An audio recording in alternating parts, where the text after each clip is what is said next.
ಸ್ನೇಹಿತರೆ ಹೇಗಿದ್ದೀರಾ? ಆರಾಮಾಗಿದ್ದೀರಾ ಅಂತ ನಾನು ಭಾವಿಸ್ತೀನಿ.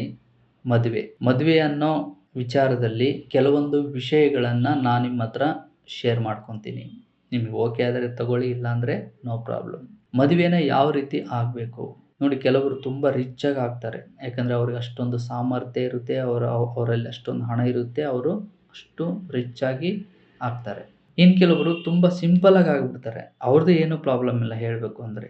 ಆದ್ರೆ ಇನ್ನು ಕೆಲವರು ಅವ್ರ ಹತ್ರ ಹಣ ಇಲ್ಲ ಅಂದ್ರುನು, ದುಡ್ಡಿಲ್ಲ ಅಂದ್ರುನು ಬೇರೆಯವ್ರನ್ನ ನೋಡಿ ನಾನು ರಿಚ್ ಆಗಿ ಮದುವೆ ಆಗ್ಬೇಕು ಅನ್ನೋರು ಒಂದು ರೀತಿಯಲ್ಲಿ ಯೋಚನೆ ಮಾಡ್ತಿರ್ತಾರೆ. ನೋಡಿ, ದುಡ್ಡಿರೋರು ಅವ್ರು ಆಗ್ತಾರೆ, ರಿಚ್ ಆಗಿ ಆಗ್ತಾರೆ.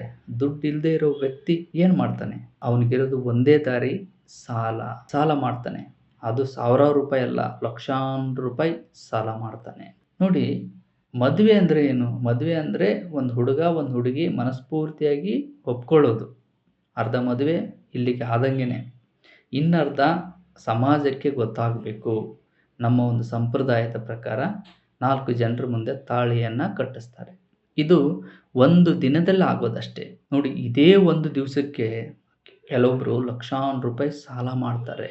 ನಾನು ನೋಡಿರೋ ಪ್ರಕಾರ ತುಂಬ ಜನ ಹೇಳ್ತಾರೆ, ಇನ್ನು ಮದುವೆ ಆಗಿ 1, 2 ತಿಂಗಳಾಗಿರಲ್ಲ.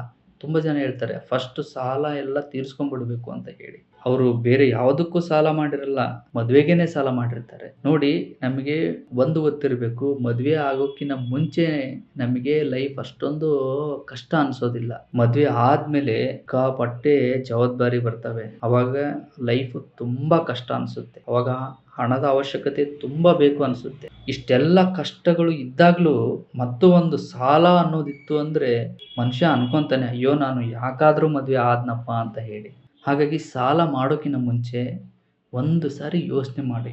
ನಾವು ಯಾರನ್ನೋ 4 ಜನರನ್ನ ಮೆಚ್ಸೋಕೆ ಹೋಗಿ ಆ ಒಂದು ಸಾಲ ಮಾಡಿರೋ ಒಂದು ಸಾಲಕ್ಕೋಸ್ಕರನೇ 10, 15 ವರ್ಷ ಕೆಲಸ ಮಾಡಬೇಕಾಗುತ್ತೆ. ನೋಡಿ, ನಾವು ಮದುವೆ ಯಾವ ರೀತಿ ಆಗ್ತಿದೀವಿ ಅನ್ನೋದು ಇಂಪಾರ್ಟೆಂಟ್ ಆಗೋದಿಲ್ಲ. ಮದುವೆ ಆದ್ಮೇಲೆ ಹೇಗಿರ್ತೀವಿ, ಹೇಗ್ ಜೀವನ ಮಾಡ್ತೀವಿ ಅನ್ನೋದು ತುಂಬಾ ಇಂಪಾರ್ಟೆಂಟ್ ಆಗುತ್ತೆ.